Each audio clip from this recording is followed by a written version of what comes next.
This is the uppermost, this is not the uppermost section of the grove. This is about 3/4 up of the mountain grove. The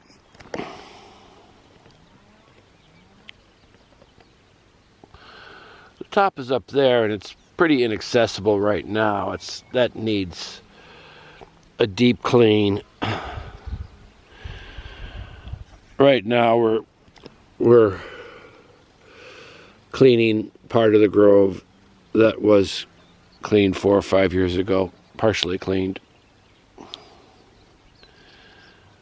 And we're doing it hopefully a little bit more thoroughly.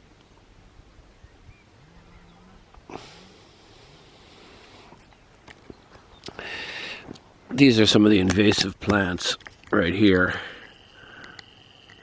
This one here, this gets cut out, and that gets cut out.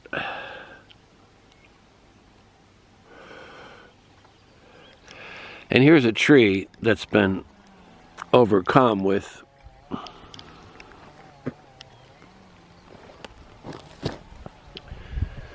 not only a piece of military barbed wire, but all these shoots from the olive tree. These are wild shoots. They need to be clipped back because these shoots starve the tree of nutrients for the olives. So this tree will bear much more fruit when this is cleaned up. There's a piece of barbed wire that stretches across parts of this grove because at one time the military was here and used it as defense against Turkey, which is over there.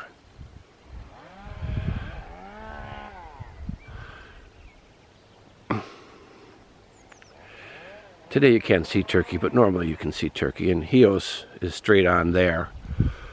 This is the westernmost point of the high mountain grove, which has a southern exposure.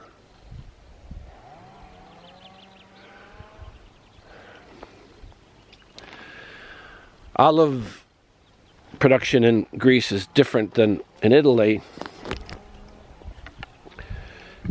In Italy, the groves are smaller. In Italy, they grow their olive oil for the family. They have 100 trees, they live around the trees. And they use their olive oil. Italy is the largest exporter of olive oil because it is also the world's largest importer of olive oil. It imports Greece olive oil from all over the world. So Greeks have grown their olive oil in these poor communities for export. And they get very little money for their olive oil.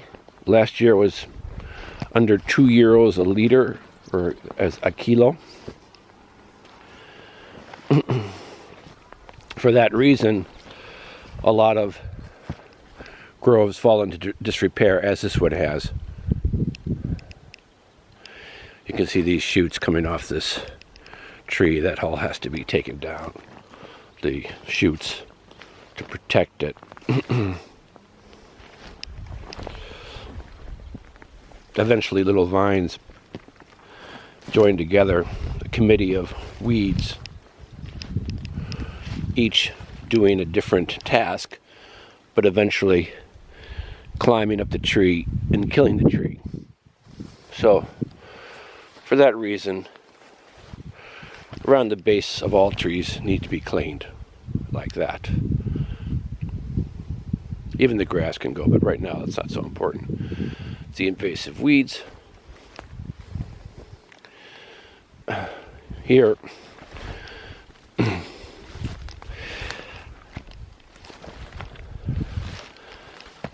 cars came to Lesvos quite late.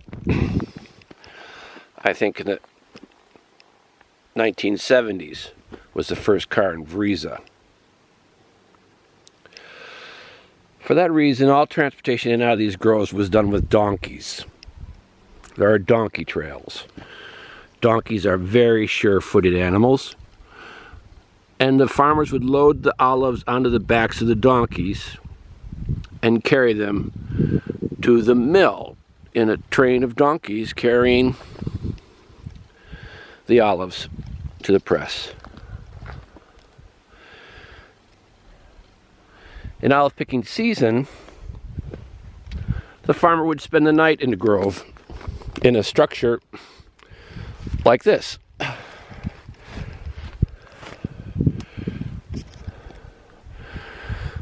This has lost its roof and some of its bricks, but I'm going to restore it, hopefully.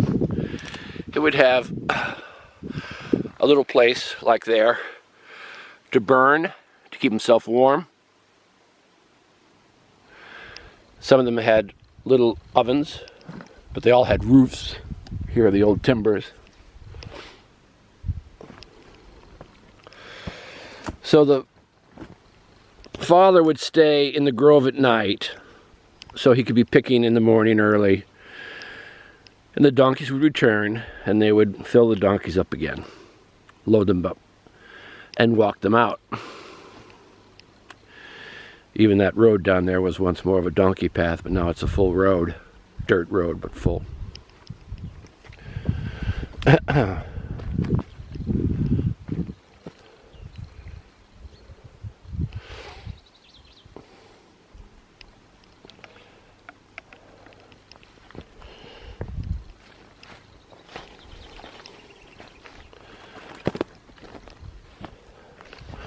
We've started building steps at the bottom to come up here.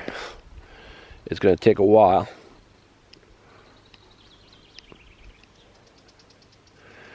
Following the donkey trails to make the grove accessible.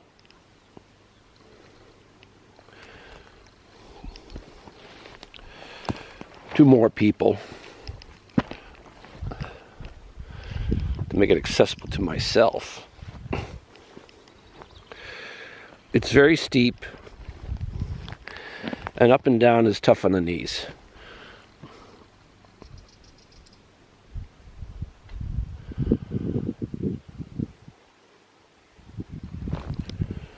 I'm concentrating on eliminating the invasive plants that kill the olive trees and keeping the oreganos and teas, which can be used to combine with the olive oil and hopefully make it a more valuable product. You get a sense of the upper grove there. Upper, it's not impenetrable, but it requires full-time work, full-time supervision to do it correctly. Save these walls as much as possible. All these walls, of course, were hand-built.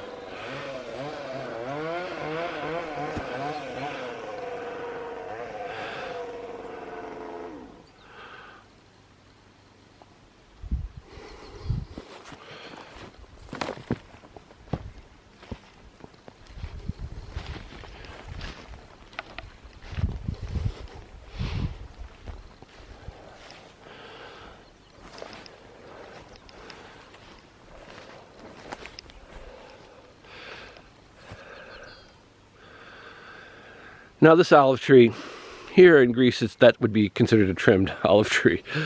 But in Italy, you trim out the middle, do it slightly differently, and you make the olive tree a bit like a martini glass, so the sun can get down into the center of the tree. And eventually that's how we'll do it here, is my plan. I haven't seen this one as being that effective.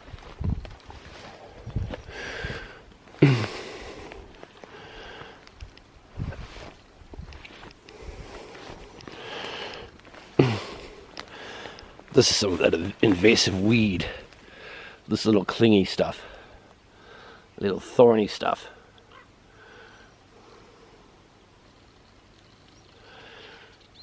It clings onto low-hanging branches. And then with another weed, with two other weeds actually, But with another weed, it works its way up to the top. The other weed works with like kudzu and kills the tree from the top down.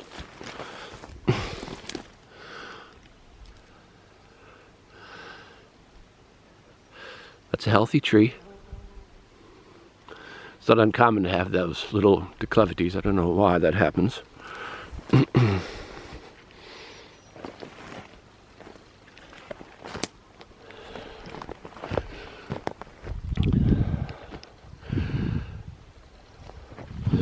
Build steps here.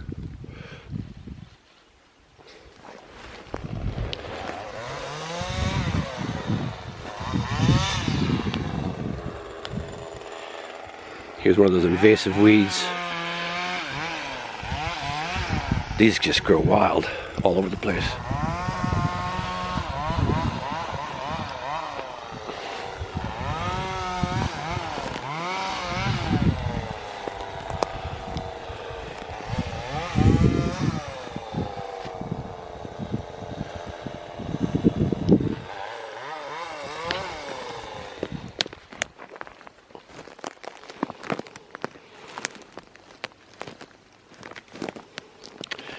There's a sad little tree, but it'll come back.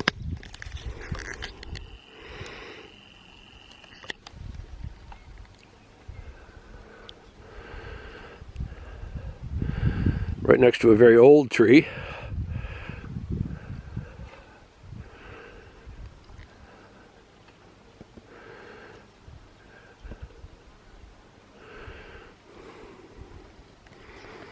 Here's another split tree. But this will be a healthy tree once it's taken care of. That middle gash is not going to hurt it.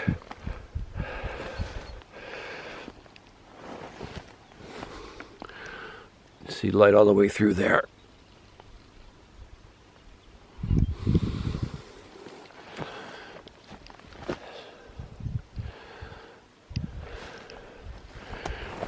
Some of these trees are grown from seed that have fallen from the other trees, such as this one here. This little baby tree. Wild. And you can see this prickly stuff here advancing and grabbing to grow up to the top of that tree.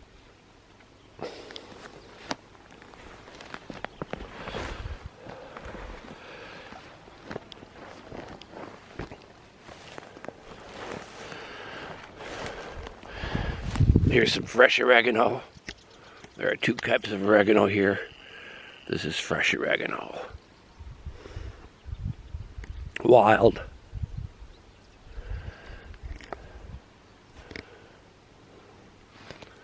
I hope to use that in the olive process, olive oil making process, by combining oregano oil or oregano plant itself with the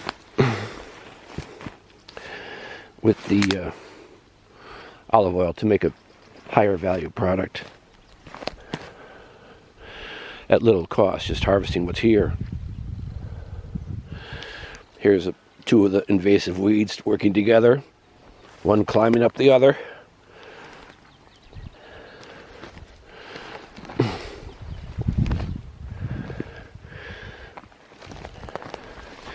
Here's an old tree.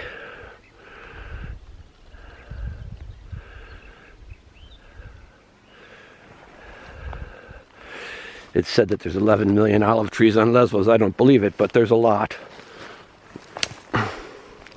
They're losing them every day because they are very expensive to take care of properly and to even access.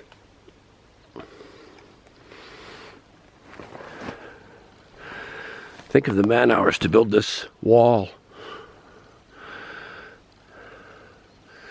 And they're all over the grove.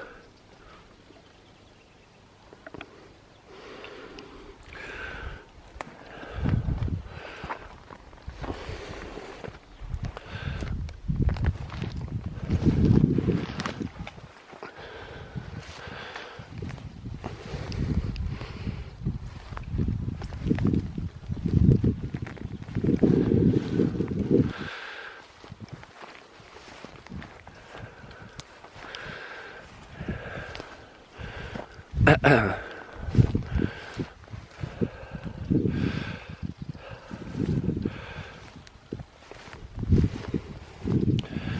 a burn spot from where we burned weeds, invasive weeds. Next year I hope to chip them all, to have a chipper and just chip them and use them as fertilizer and not to burn them.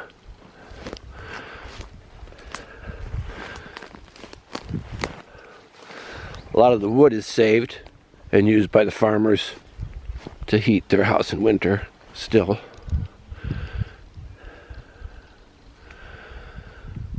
So we stack all the wood and hopefully we pick it up before someone comes along and takes it.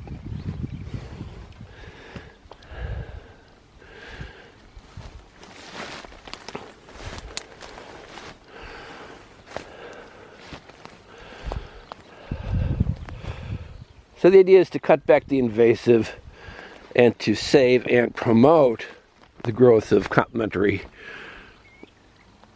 oreganos, thyme, rosemary, and other plants.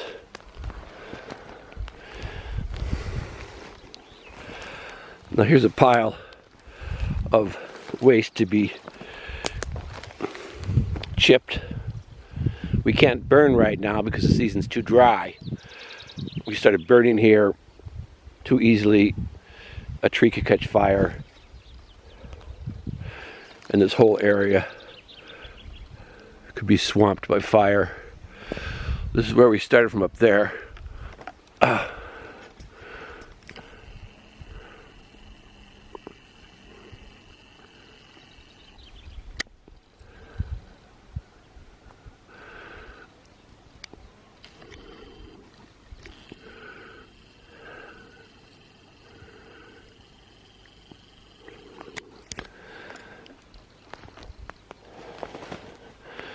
Another, these walls are just so, to me, they're very impressive. No cement. In fact, you're not allowed to use cement in the Grove. You can build with wood or stone.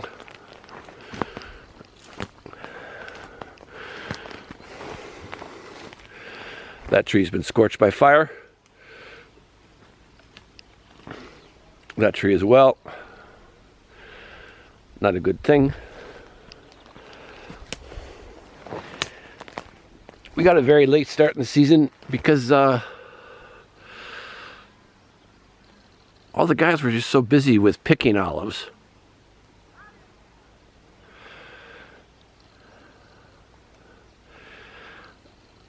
And this kind of work is really done in the off season and then done continuously throughout the year, as far as I'm concerned.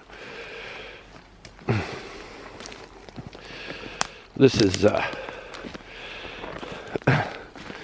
area of where the steps are going to be built.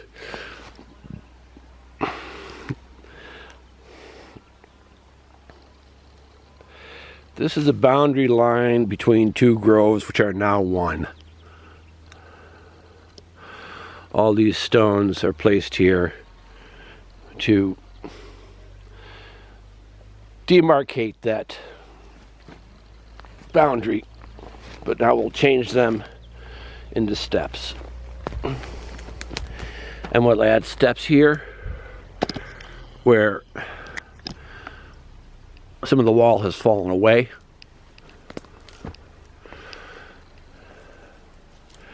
Following the water. Up there, you can zoom up, is another a stone house to live in winter when you're, or, you know, in the fall when you're picking olives.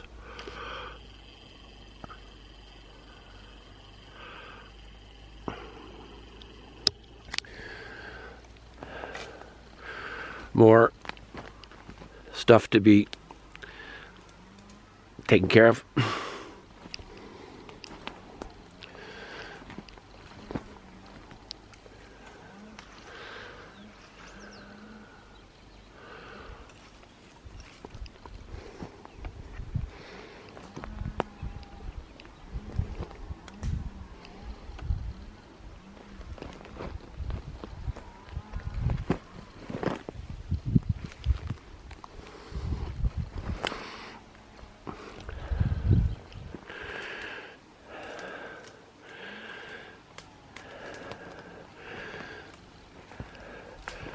I brought up cases of water in the event of fire when we were allowed to burn. We can't burn now, but we still have the cases here, and probably leave them, or I'll figure out some sort of fire protection system in the grove with placement of extinguishers or water.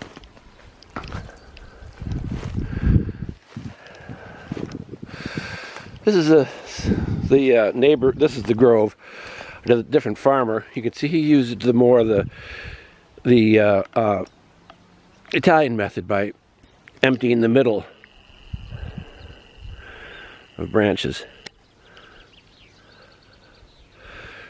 to create that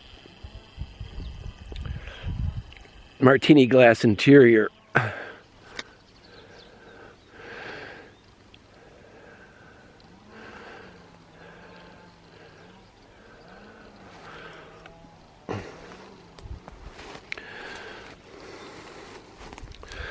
Trying to find the safest way down.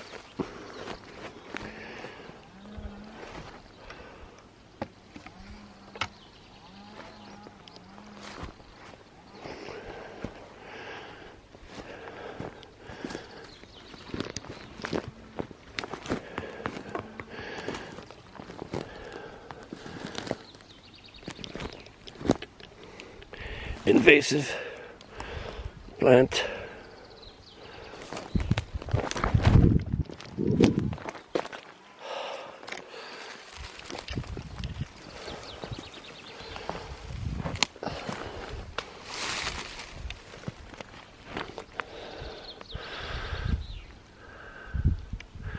Another shot of those walls. I don't know if I'm going to get to the steps before this runs out.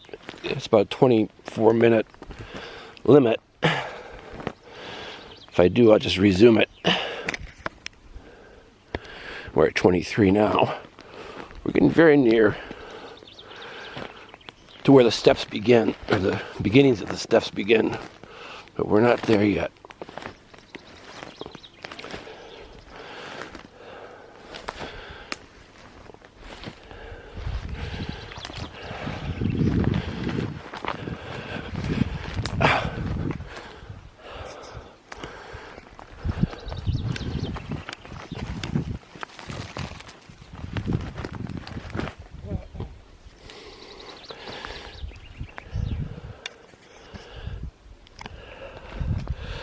At 24 minutes, the camera records enough. And we're just getting to the top of the steps that we've cut out so far.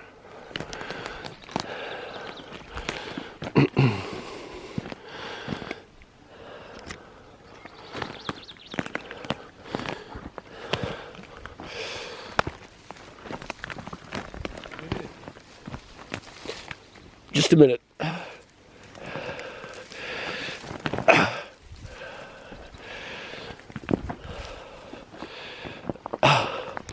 Okay, this is the top of the temporary steps that we're building. So you can see this is much easier and safer to walk down.